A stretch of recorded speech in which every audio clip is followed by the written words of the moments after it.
What's poppin'?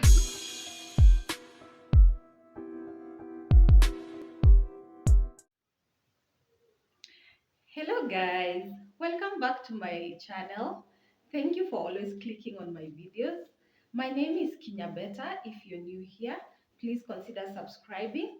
I deliver content on human resource management on my segment on HR Speak. I also deliver content on interior design. I have a segment as well called Design Live and also content on lifestyle. But today's video is on HR, and it's something that people have been asking me lately. They've come to my DMs, they've been asking me even in the past. Yeah, so what is it that we are talking about? Today, I want to talk about salary negotiations. Yeah, hot topic. But yeah, I'll just, like I said, I don't want to be, the person that speaks of, the HR jargon that is very hard to understand. I want it to be sort of a discussion. I know I'm the one talking, but I want it to be something that you reflect on and see if something that you can apply going forward, if it's something that you've done before, or if it's something that you might consider. Yeah, so, well, maybe just a background in regards to salary negotiations. Of course, before you receive a salary offer, there has to be a job involved. So there's an advertisement of a job.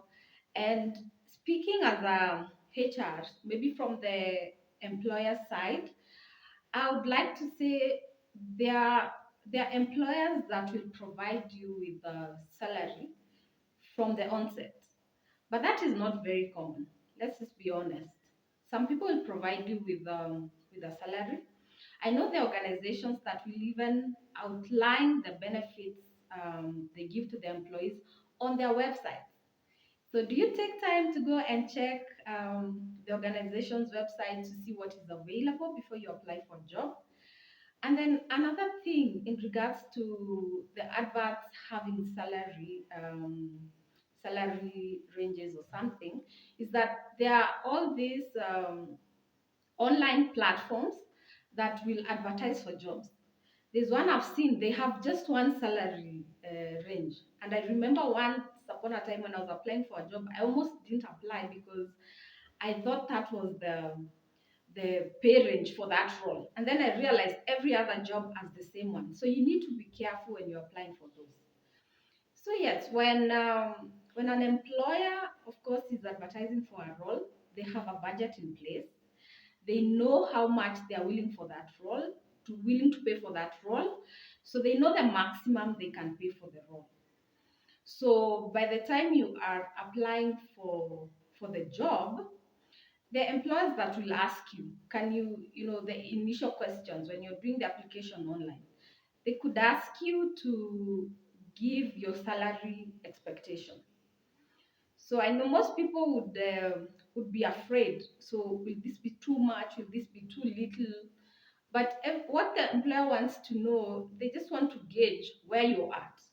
So depending, of course, on how they like your CV and they look at it, and maybe they want to take you to the next level of the interview, some will call you and say and ask you, "We like your CV, but we've noticed that your salary expectation is way maybe higher than we'd like to pay for this role.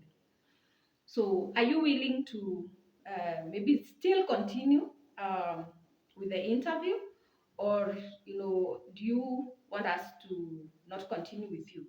So of course, depending on where you are at that time and why you're applying for that role, then you could say, "Let's continue," or "I want to drop off at this point." Why sometimes you might find someone's salary expectation is that, like in the field I'm working, most people will work on fixed term contracts. So if you're working on a fixed term contract, when it comes to an end, it means then until you find another job, or if that contract is extended, sometimes you could have a period where you do not have a job. So there's some people who will maybe now apply for another role, they know they will not earn the same amount, but you see, whatever they were earning was already quite high. But they are willing to take a pay cut to be in employment. This is our situation in this country. It's not like jobs are always there. So there are people who would be willing to take a pay cut, and that's fine. So when you're applying for, for a role, you need to understand also, why are you applying? Why do you want to move? We definitely want to get higher salaries when we move, but sometimes, and most times, even as researchers have found out, is that people are leaving, their managers. So it could be you're leaving that place because you just can't go on. You're looking for a peace of mind. Some people are just looking for security. Some people are looking for better benefits, not necessarily the salary, because sometimes the benefits are not monetary. But what is that specific reason that makes you want to move? So, okay, you've applied for the role, you've been shortlisted, you've been interviewed, and now the organization wants to give you an offer. There are organizations that will send you a written offer. So that's the initial offer that they want to, whatever they want to pay for the role, and they'll maybe outline the benefits that will come with the offer. So if you sign that offer, it means then you're accepting those terms and you're willing to come on board with that offer. Then there are companies that will call you. Maybe the HR manager or the line manager will call you, the recruiting manager. They will call you to discuss, to say, oh, you did well in the interviews. We are considering now taking you in, and this is our offer. What do you do after you receive the offer? So if someone has called you to give you an offer, what I would do is that I would say, listen, and then say, give me time, let me think about it, let me consider it, and then I'll come back to you. Because at that time, maybe you've been looking for a job for a long time, you're excited, you could easily accept, and then later find out this is not what you really wanted. And then the one that's written, the one that's sent on email, that's better because you have enough time, to look at it. So, in terms of salary, there's the basic pay. The basic pay, or some people give you a gross pay. Nowadays, people, I don't see the allowances a lot. There's no transport allowance. It just comes as one gross pay. And what you need to note is that that gross pay determines a lot of things. So if there are benefits that are pegged, if there are some benefits that are pegged on that pay. So let's say you're given a benefit that's 5%, it will be based on the gross pay. So even as you accept, you need to realize whatever you're accepting will form a basis of many other things. Then also you need to ask yourself, what are you currently on? Like I said earlier, why are you leaving? There are people who would be willing to live for the same salary because they want a peace of mind. Yeah, but of course, at the point when you're given an offer, you want, of course, to improve your economic status as well. So there's someone else who is moving because they want a better medical cover. It really depends on where you're at in life. But one of the things I would like to tell you, and one of the things I've seen, is that during a salary negotiation, like, because I've taken part in so many, what really I don't like, or what really I would advise that people do, please know what you are getting currently, understand what it is that you're being offered. Because I ask sometimes, this is what the HR will do. They will tell you this is the basic pay that you're paying for this role, and outline for you the benefits. So some of the benefits will be pension. So I'll ask someone, what are you currently getting as pension in your organization? And they'll tell me, I don't know. Why wouldn't you know the percentage at which your organization is offering you pension? Please find that out. Then I ask them, what is your medical cover? Because you'll be told we are offering 5% of pension, employer pension, and the employees contributing the same amount. Then we are offering you an outpatient cover of maybe 50,000 shillings, an inpatient cover of this. And you ask people that, are your prospective employees, they have no idea. They just know they receive a medical cover. They have a card, they go to hospital, like they just don't know. Those are some of the things that you already need to know because they form part of your case when negotiating for a salary. So, for instance, there's someone who is very young, very single. They are getting a medical cover of 50,000 of patient, and that's fine because really maybe they rarely go to hospital. But there's someone who has a young family, and for them, 50,000 is not enough. So they have to go back into their pockets and pay for medical bills and all that. So of course, when that person is negotiating for an offer, they are looking at what the medical cover will be. Pension. Yes, when you're young, we really don't care sometimes because you think pension is for the old. But that's money that is for you, regardless of how long it will take you to receive it. It is your money, and the employer is paying for you. So it's a benefit. It's money. It's like a saving that is, it's not directly coming to you. So you need to know what 5% is, what 7% is, so that it can form part of your negotiation. So when you're going to negotiate for a salary, know those things. What is your base? What is your pension? What is your medical cover? What are the training development that your current organization is offering? Some organization even pay for college fees. Are you looking to go to school in the future?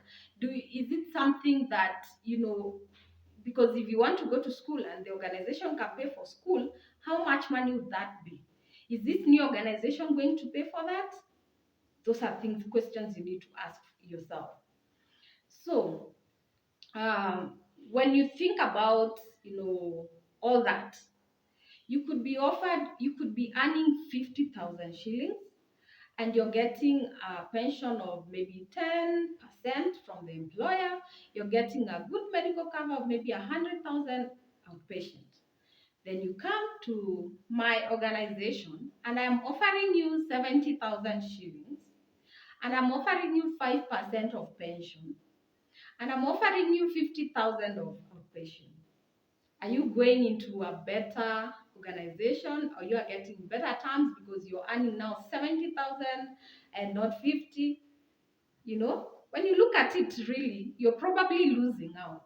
You're losing money, but because you're looking at the 70,000 that is more than the 50, you feel like now you're going to a better job. No, you're not going to a better job. So those are some of the things that you really need to look out for when you're negotiating for that, for that salary. And it may look a lot, when you're getting the pay, like the 70,000 or the 100,000.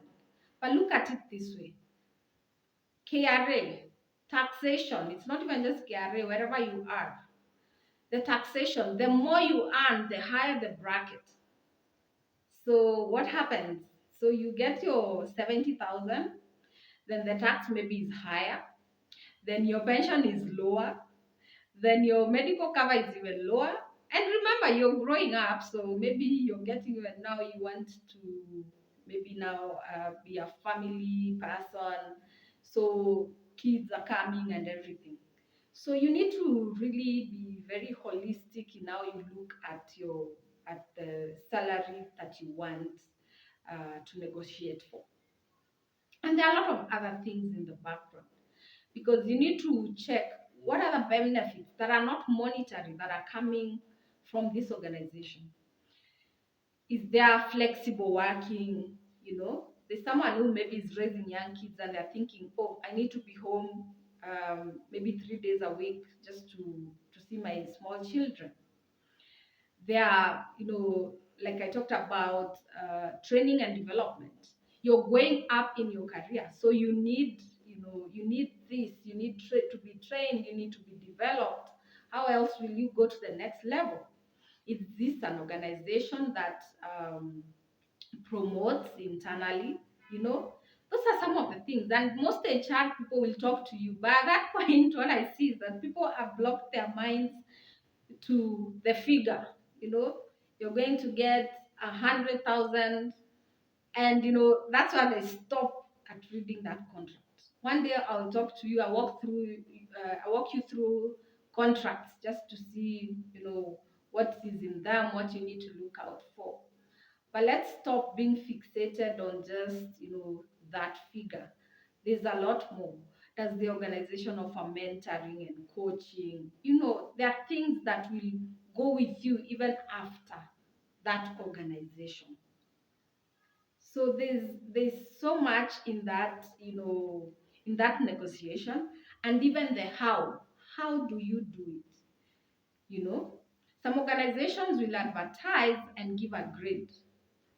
This is where now LinkedIn and the likes come in. Can you go to the LinkedIn? Maybe you'll just find a connection that probably works there, or someone who knows someone. Could you just try and find out what does that one mean? Grade 1 or grade A, what does that mean? Is there a range? Is there a band? Is it something you want? Go and check that. That's why we have all these connections. Maybe that's why you can find out what that means. And then, what is your front as you're negotiating for this pay? What are you saying? Are you saying, oh, I know so and so, they're earning this much, so I would like to be there? Or I am a very good person, I am hard worker, this is why? No, like, research, like, talk mostly on your skills, what you're bringing into the organization. Say, certain things, there's a way to do it. Like, don't be so entitled. There are people who are good at their jobs. There are people even headhunted, but also attitude matters, how you do it. So please, as you negotiate for your salary, there's a lot to talk on this topic. There's a lot I see. There's a lot. We can have a lot of these videos, but please stop looking at just the figure. Look at the whole picture and know your worth in terms of what is it that you want. I hope this was helpful.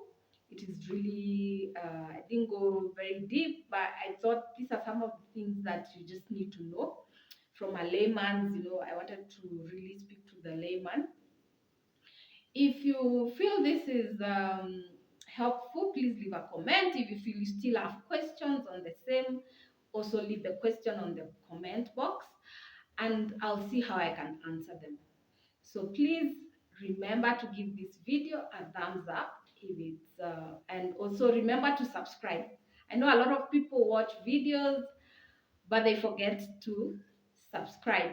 Please subscribe, hit the notification button so that you can be notified every time we post a video.